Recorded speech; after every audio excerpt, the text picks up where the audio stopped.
I never thought a simple afternoon at the mall would drag me into the middle of one of the wildest, most jaw-dropping Karen encounters of my life. Picture this. Bright lights. The smell of buttery pretzels drifting through the air. Music pumping faintly from a nearby clothing store, and suddenly, chaos. Karen was screaming that I had stolen something. Guards were rushing in and people were already pulling out their phones to record. What the hell just happened? How did I go from minding my own business to being the villain in her twisted little play? It started with a voice. Sharp. Shrill. Like nails dragging down a chalkboard. That's him. He's the one who took it. She screeched, pointing straight at me with her fake nails flashing under the lights. My stomach dropped. Excuse me. I hadn't even touched anything. I was just walking past, sipping my iced coffee. Her sister, a nervous-looking woman who couldn't stop fiddling with her sleeves, stood a few feet away holding a giant shopping bag. The bag looked stuffed, like it was about to explode at the seams. I didn't realize it then, but that bag held the evidence of everything. The theft, the setup, the lies. Ma'am, what exactly did he take? One of the mall security guards asked, trying to keep calm. Karen was trembling with fake outrage, shaking her head as if she couldn't believe how cruel the world was to her. That man, she hissed, stole jewelry, right out of the display. My sister saw him. Didn't you, Jen? Her sister froze. She opened her mouth, then closed it, her eyes darting toward Karen like a scared animal. And that's when I realized something was really off. Are you kidding me? I barked, my voice louder than I expected. Heads turned. People whispered. A child tugged at his mom's sleeve and asked, Mom, is he going to jail? My chest burned with frustration. Me? A thief? No way. I wanted to laugh at the absurdity, but my hands were shaking. What if the guards believed her? What if this escalated? I had nothing to hide, but sometimes truth feels flimsy when someone screams a lie loud enough. The guard sighed, clearly annoyed. Sir, I'm going to have to ask you to stay while we review this. Karen smirked. God, that smirk. It was the kind of expression that said she thought she had won before the game had even started. She even leaned toward her sister and whispered something that made the poor woman pale. What was she saying? A threat. Promise. And here's where it twisted. The jewelry store manager walked out, carrying a remote control for the CCTV system. Lucky for us, he said. The cameras don't miss a thing. Boom. You could feel the shift in the air. Karen stiffened, her smirk faltering just a bit. Well, yes, of course. You should check. She stammered, overcompensating with fake confidence. That's exactly what I wanted. Justice.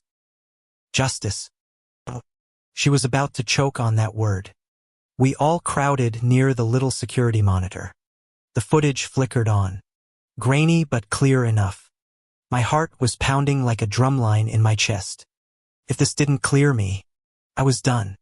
The video played, me walking by, coffee in hand, scrolling on my phone, not even glancing at the jewelry case. Karen's sister, however, lingered. She glanced around nervously. Then, oh my God. She slipped her hand into the case when the clerk turned away and dropped a bracelet into her bag. Clear as day. The room erupted in gasps. Even the guard's jaw dropped. And then, the cherry on top, Karen leaned into frame, whispering urgently to her sister before shoving her forward. You could see Karen's lips move. Blame him. I nearly laughed. No, correction. I did laugh. Loud. Raw. Relief pouring out of me like steam from a boiling pot. Are you serious? I shouted, my hands flying up. You tried to frame me with that sloppy move. Karen's face flushed crimson. She turned on her sister like a viper, hissing. You weren't supposed to get caught. You're pathetic. Her sister's eyes filled with tears, clutching the bag to her chest. The entire crowd now wasn't just staring. They were judging, whispering, recording every second. Phones tilted to capture Karen's humiliation in HD. "Ma'am," the guard said firmly, his voice cutting through the tension like a blade. "You're coming with us." "What? No," Karen shrieked, thrashing as he tried to take her arm. "You don't understand. I was protecting my sister. She made me do it. She. Her words tangled, desperate, collapsing under the weight of her own lies. The jewelry store manager shook his head. "No, ma'am. The footage is clear. You orchestrated this theft, then tried to pin it on a stranger. That's a serious crime." And oh, the irony. Karen had spent all her energy creating a villain out of me, and now she was the one branded as the criminal. Isn't it wild how karma works? One minute she's pointing her finger at me. The next she's the star of her own downfall. But here's the kicker. The sister finally broke down. Through sobs. She confessed that Karen had pressured her for weeks. She said if I didn't steal, she'd tell my boss lies and ruin me. She said no one would ever believe me because I'm weak. The crowd gasped again, like they were watching a courtroom drama unfold live. My chest tightened. It wasn't just about me anymore. This was about control, manipulation, cruelty. Karen wasn't just a liar. She was a predator who weaponized her sister's fear. And now, the world was watching her unravel. The police arrived not long after. Their radios crackled. Their boots echoed on the shiny mall floors, and the sight of handcuffs clicking around Karen's wrists was satisfying. Too satisfying. She screamed, fought, demanded they let her go. But the evidence was undeniable. As they hauled her away, she locked eyes with me, venom dripping from her glare. "This isn't over," she spat, like some movie villain refusing to admit defeat. But it was over. At least for now. Weeks later, I heard through the grapevine. Because, let's be real, stories like this spread fast. That Karen's little stunt had landed her in serious legal trouble. Fraud, theft, false accusation, stacked up quick. Her sister, finally free from Karen's grasp, testified against her in court. And the jury didn't take long. Guilty. Prison time. I wish I could say I felt pity. But honestly, watching someone who tried to destroy me crumble under the weight of their own lies felt like poetic justice. It was like watching a house of cards collapse in slow motion. The louder she screamed, the faster it all fell apart. Sometimes I still think about that moment. The grainy footage, the gasps of the crowd, the way her smirk twisted into horror when the truth played out in front of everyone. Plays in my head like a scene from a Netflix series. Sharp and unforgettable. And maybe that's the lesson here. Lies scream. But truth doesn't need volume. Truth just needs time and a camera rolling. So yeah, next time you hear a Karen raising her voice, pointing fingers and spinning a web of drama, remember, karma might already be filming the final scene. Thank you for sticking through this wild ride, and if you enjoyed this story, make sure to hit that subscribe button for more jaw-dropping tales just like this one. She blocked a floodgate during a Category 3 storm. I mean, who the hell does that? Hoakaren locked the dam control room, and before the county could even respond, the Coast Guard was already deploying a cutter. It started around 3:18 a.m., that dead silent hour when the world feels half asleep, and the air tastes electric before something terrible happens. I was already up, pacing in the kitchen, staring at radar loops on my laptop while my wife Sam stood by the back window, chewing a thumbnail and muttering to herself. We both knew the storm was going to make landfall farther north than predicted, which meant the floodplain behind our house, normally a scenic patch of cattails and mosquito paradise, was about to turn into a lake. A roaring, filthy, furniture-tossing lake. Now, to be clear, I'm not new to this game. I'm an engineer with the Army Corps of Engineers. My job is literally disaster mitigation. Sam's a stormwater planner with the city. Between the two of us, we've written every emergency plan this county's got. including the one Karen just ripped to shreds with a rusty padlock and a folding chair. See, the HOA doesn't own the floodgate. It's technically on easement land. But Karen Wexley, president of the Highwater Ridge HOA for 6 consecutive, cursed years, decided last fall that the floodgate invited vagrants and reduced curb appeal. So she slapped a no-access sign on it and changed the locks. We warned her, in writing, with maps, diagrams, and a very polite letter from the city engineer's office. But she ignored it, said she didn't recognize the jurisdiction. So here we are. I'm dripping sweat in the kitchen from nerves and humidity. Sam's dialing her 3rd emergency contact, and our backyard already looks like the Everglades. When the levee breach siren wails 2 miles down the ridge, my stomach flips. We need that gate open now, I mutter. Sam's already moving, pulling on boots, grabbing the emergency binder. She's cool under pressure, calm voice, clipped steps, but I can see the muscle in her jaw twitching. That's how I know she's furious. I'm calling the county again, she says. Then I'm calling 911. Then I'm calling Captain Alvarez. Captain Alvarez is with the Coast Guard. He officiated our wedding, and he owes us a favor. Cut to 10 minutes later, out the door with floodlights bouncing off the water, which is now climbing up the back trail faster than I can process. I grab the bolt cutters, Sam grabs the municipal access key, and we're jogging through 6 inches of rising muck.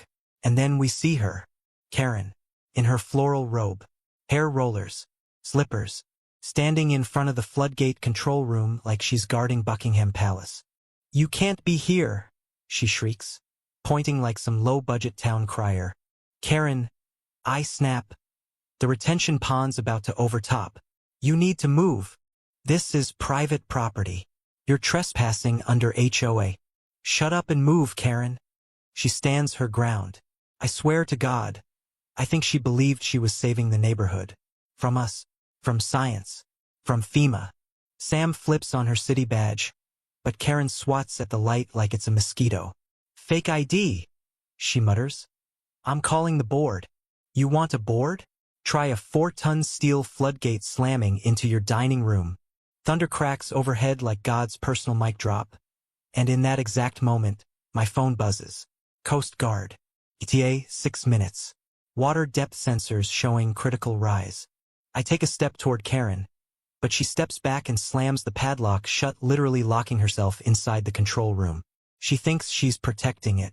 No, scratch that, she thinks we're the danger. And that's when the twist hits. Headlights. Not just headlights. Red, white, and blue strobes cutting through the rain. And out of the mist rolls the sharp, armored nose of a Coast Guard rapid response vehicle, crunching gravel like a warning shot. Then a second vehicle behind it. Then a 29-foot response boat, small, pulling up into the overflow channel like Poseidon himself showed up for roll call. I turned to Sam. Did you tell Alvarez what was happening? I told him our neighbor was interfering with emergency infrastructure. You told him Karen blocked a federal floodgate? Sam just nods. And then the loudspeaker crackles. This is the United States Coast Guard. Step away from the structure immediately. Karen doesn't move. She peeks through the window like a squirrel sniffing a bear trap. Karen didn't move. She stood inside that tiny floodgate control shack, nose against the glass like a cat in a thunderstorm, confused, wide-eyed, still holding on to that last thread of imagined authority. You know that look people get when the real world finally crashes through their delusion like a brick through stained glass? Yeah, that was her face. The Coast Guard boat engine idled low in the overflow channel behind us, its red and blue strobes painting the rising water like a war zone. A tall officer stepped out of the first vehicle, cutter class uniform, tactical gloves, clipboard already in hand. Captain Alvarez. I'd seen him yell at senators in emergency hearings. Karen was about to learn what happens when you cross a man who uses flood maps the way other people use menus. Sir, ma'am, he said, nodding to us with professional calm. Is she the one who interfered with gate operations? She changed the locks, Sam said, breath tight. She also sent HOA notices warning residents not to enter. Claimed jurisdiction over the easement. Alvarez's jaw flexed. Of course she did. Then he turned to the shack. Ma'am, he called out. voice booming like a loudspeaker even though he wasn't using one. "This is federal infrastructure. You are unlawfully obstructing emergency flood mitigation efforts. Step out of the structure immediately." Karen finally unlocked the door, but only halfway. She stuck her head out like a cartoon villain and screamed, "This is private HOA land. You have no right." Before she could finish, a second Coast Guard officer strode forward with a bolt cutter the size of a toddler. 2 snips and the lock dropped into the mud. Karen gasped like someone had just defiled a sacred relic. "You'll regret this," she shrieked. "You people are violating." "Ma'am," Alvarez cut her off. "You're interfering with active federal response during an extreme weather event. That carries a prison sentence. You will be detained if you don't step away now." And finally Karen broke. Not in some dramatic fainting way. Not even a tantrum. Just silence. She stumbled back out, soaking wet robe clinging to her legs, muttering something about bylaws and property values, and then sat down on the curb. Just like that. Like a balloon finally losing air. Alvarez didn't waste a breath. He waved his team forward. One officer hit the breakers, another began toggling the control system. Within 30 seconds, the gate groaned, lifted, and the floodwaters surged through the channel like a charging bull. The pressure release was instant. You could hear it, this guttural whoosh as the overflow finally had somewhere to go. Sam exhaled hard. I realized I'd been holding my breath too. "You got this under control?" I asked Alvarez. He nodded. "We'll have the system monitored through sunrise. We've also contacted FEMA and your county emergency ops. But we'll need statements." He glanced toward Karen, who was now just rocking slowly on the curb, mascara running down her cheeks like war paint in retreat. "She said this was about curb appeal," Sam muttered, crossing her arms. "She almost flooded half the ridge. And probably voided your city's insurance rating," Alvarez added. "She'll be answering for that." The kicker? Karen wasn't even listed on the deed. The control room sat on a federally documented easement the HOA had no jurisdiction over. She'd created her own map, added it to the HOA newsletter, and convinced a bunch of clueless board members it was real. And then came the twist I didn't expect. As Alvarez took our statements, another woman approached from the Shadowsa thin, gray-haired lady with a windbreaker and clipboard. "Name's Rita," she said. "I'm with FEMA's Office of Disaster Preparedness. Got wind of this through Coast Guard comms. Mind if I take a look at that newsletter she sent out?" Sam handed it over. Rita scanned it, her face tightening by the second. "This is fabricated," she said flatly. She forged signatures from 2 state engineers. "That's mail fraud and emergency obstruction. She's going to federal court." Karen started to cry then.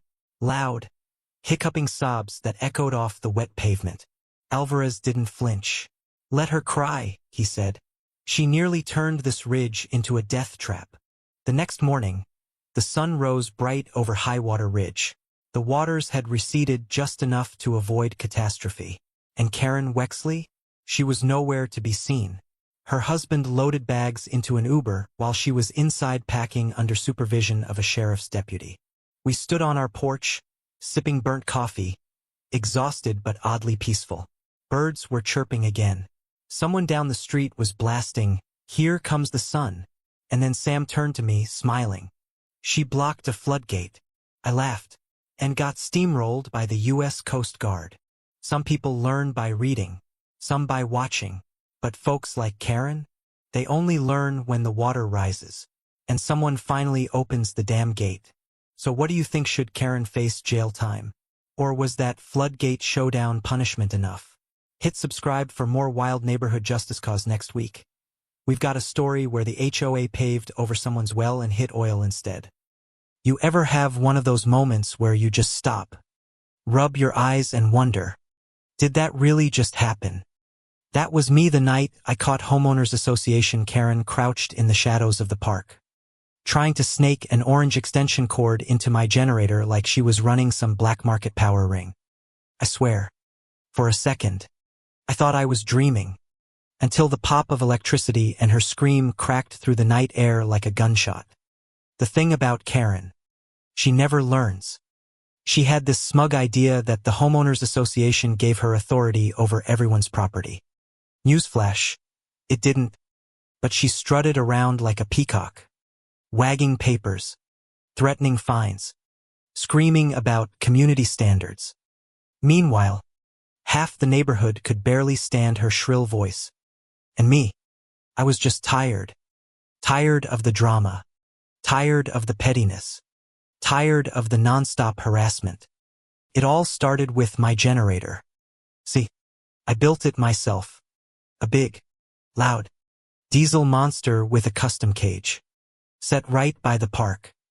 The county required it to power the floodlights, sprinklers, and emergency outlets during storms. But the homeowners association, they hated it, claimed it was an eyesore, claimed it lowered property values. Really, the same generator that kept kids from breaking their ankles at night on the basketball court. The one that kept the elderly from tripping during power outages. That generator. Karen led the charge against it. She was relentless. Flyers slipped under doors. Rants during board meetings. Even passive-aggressive Facebook posts with blurry pictures of my generator and captions like, "Would you want this next to your house?" Ugh. I can still hear her voice dripping with fake concern. But here's the kicker. She wasn't just complaining. She was scheming. One evening, I walked past the park and noticed a weird set of tire tracks pressed into the dirt. Next morning, the fuel gauge read half empty. No way, I muttered. I checked the locks, checked the cage. Everything seemed fine, but something was off. Then came the extension cords. Long, ugly orange snakes, slithering from the back of Karen's yard straight into the bushes by the generator. My jaw dropped. She wasn't just stealing power. She was brazen about it. I yanked the cords free and marched straight to her door. Bang, bang, bang. Karen, open up. When she finally cracked the door, her expression was pure innocence. Wide eyes, fake gasp, a little clutch at her pearl necklace. "What are you accusing me of now?" she hissed. "You're stealing power." I snapped. "From a county-mandated generator. That's not just illegal. It's dangerous." Her smirk told me everything I needed to know. "Prove it," she sneered, then shut the door right in my face. God, I wanted to scream.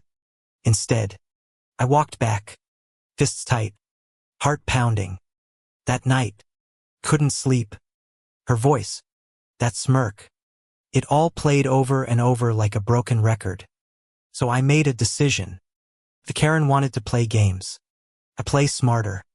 I called up my buddy Mark, an electrician with a wicked sense of humor. "Can you make the generator tamper-proof?" I asked. He chuckled. "Tamper-proof, buddy. I can make it bite back." And he did. He rewired the cage with a deterrent system. Low voltage. Nothing lethal. Just enough to jolt anyone dumb enough to mess with it. We left a dozen warning signs plastered across the cage. Danger, high voltage, authorized access only. You'd have to be blind, or willfully stupid, to ignore them. Guess which one Karen was? The night it happened, the park was unusually quiet. Crickets chirped. The wind rustled through the oak trees and the faint hum of the generator thrummed steady. I was sitting on my porch, beer in hand, when I saw a flicker of movement. Shadows bent near the generator cage. My chest tightened. There she was, Karen, in her ridiculous pastel jogging suit, crouched like some amateur burglar. She had gloves. She had her stupid orange cord and she had zero caution. My God. Then came the sound. BZZZT. A sharp crackle of electricity, followed by her shriek, AHHHH. I nearly spat my beer. She stumbled back, hair frizzed like a cartoon, shaking her hands like she'd grabbed a hot stove. You monster," she screeched, spinning around in the dark, eyes wild. I stepped off the porch, trying not to laugh. Monster. Karen. You just tried to siphon power from a county generator. That's theft. That's trespassing. And honestly, that's plain stupid. She froze, face blotchy red under the dim park lights. You'll regret this. She howled. I'll sue you for assault. Couldn't help it. I laughed. Assault. You mean the warning signs you ignored? The ones literally glowing in reflective paint. I pointed at the cage. The signs practically shouting under the flashlight beam. For a second. Just a second. Her face cracked. The realization hit her like a brick. But then, Karen always doubled down. This community belongs to us. Not your stupid machines. She spat. Neighbors started peeking out. Curtains twitched. Doors creaked open. By now, her shrieks had drawn an audience. And oh, the whispers. Did she really try to steal power? Is she serious? God, she's embarrassing herself again. Karen hated being laughed at. You could see it in her eyes.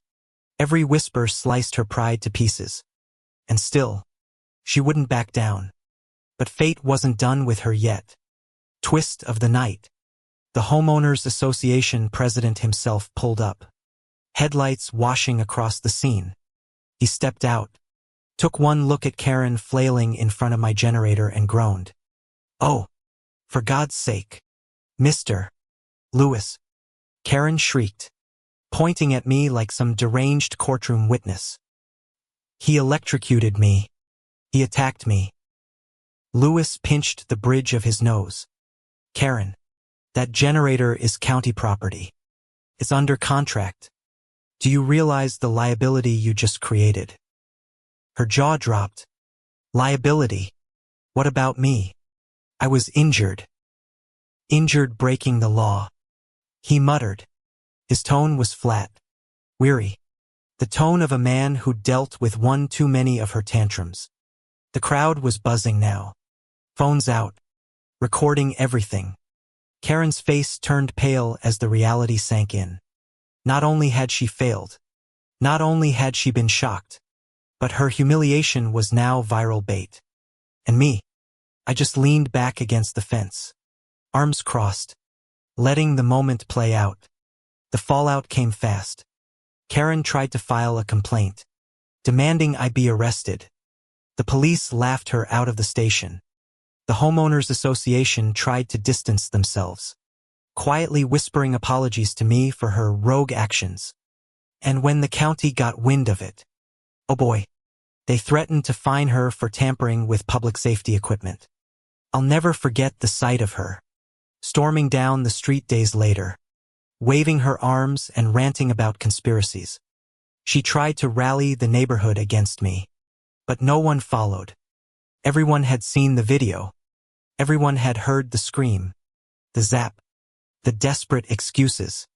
By the end of the month, she was stripped of her Homeowners Association position. Bank account drained from fines. Reputation shredded. Pride in tatters.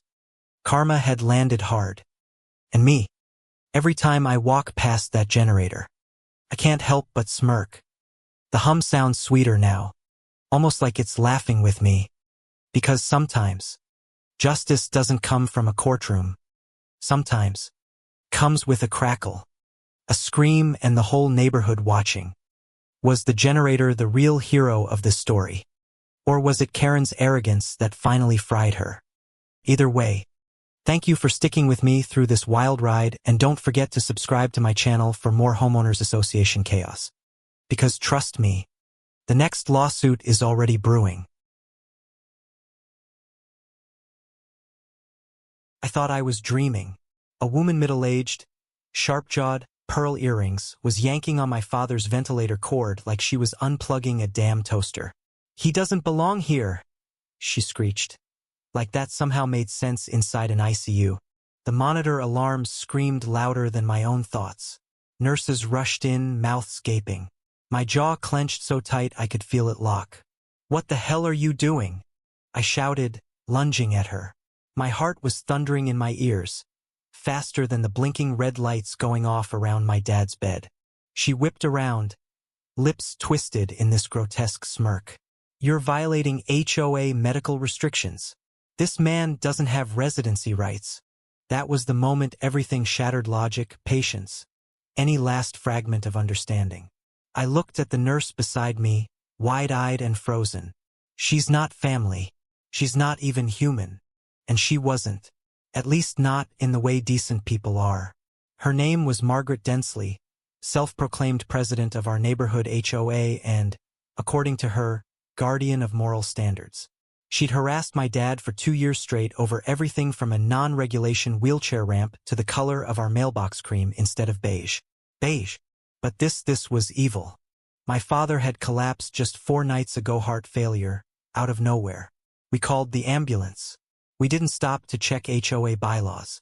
Who the hell would? But Margaret Karen, to anyone with a soul, somehow found out he was being kept alive in a medically induced coma and marched into the ICU with forged documents claiming she had proxy authority, as head of the HOA, to have him removed from care. I kid you not. She forged a legal-looking letterhead with the HOA seal and a signature from someone named Dr. Harold E. Morrison. There was no Harold Morrison at the hospital. Security confirmed that fast. But the real kicker? She slipped through the first round of checks. They thought she was family. She dressed the part, calm at first, until she touched the damn cord. "She shouldn't be here," I yelled. The head nurse finally snapped out of it and pressed the red button near the bed. 2 security officers burst in, both big and armored in navy polyester. Karen held up her paper like it was a divine scroll. "By legal order of the HOA. Put that down and step away from the patient," the taller guard barked.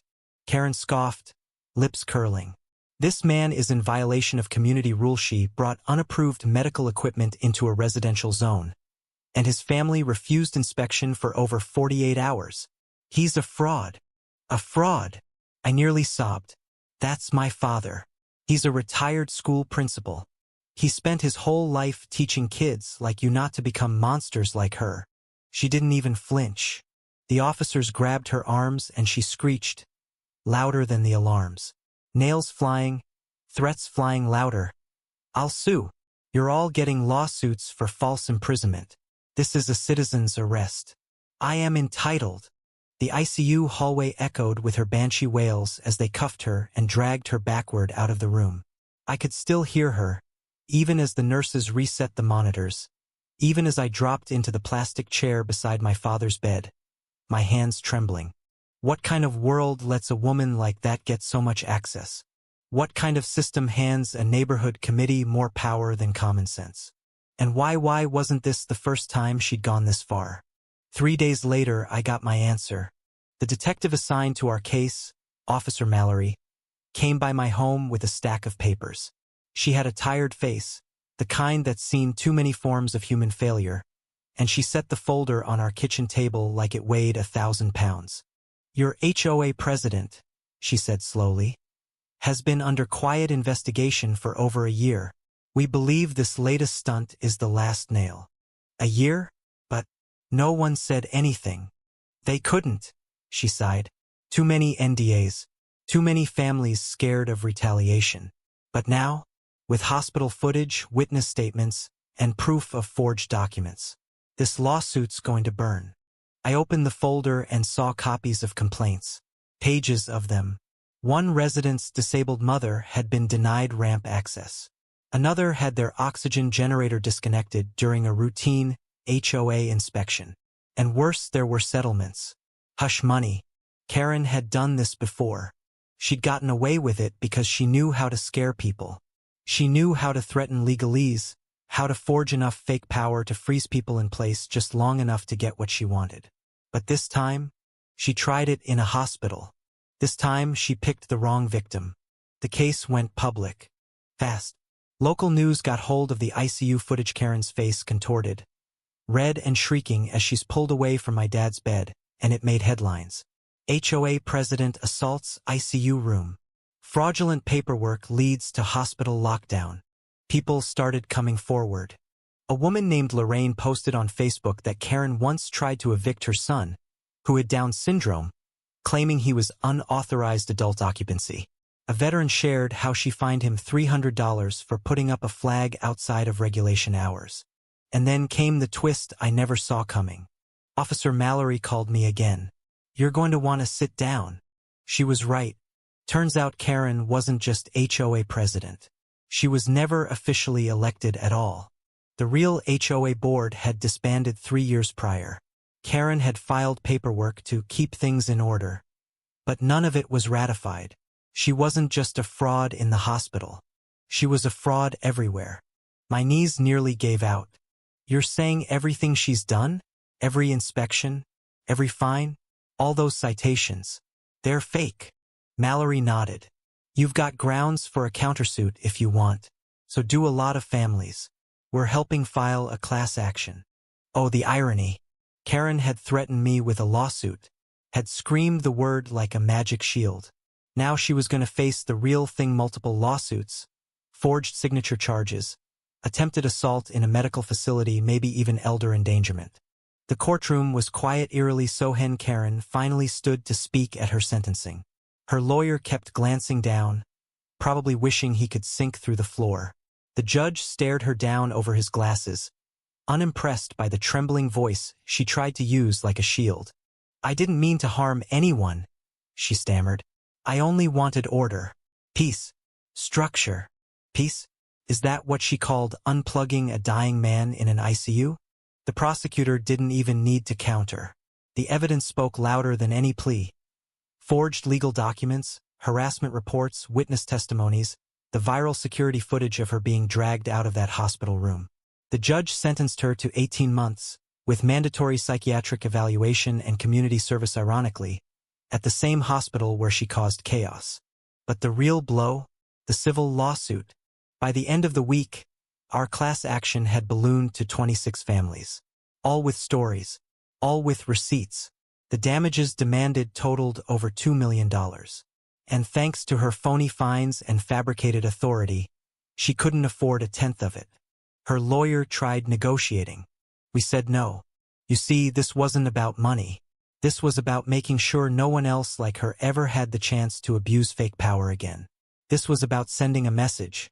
You don't get to play God in your neighborhood, in a hospital, or in the life of someone who can't fight back. She called us bullies. She called us a smear campaign. But in the end, the only fraud exposed was her. My father is recovering now. Slower than I hoped, but every breath he takes is proof we were right to fight.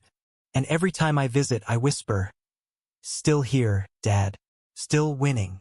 Let this be a reminder.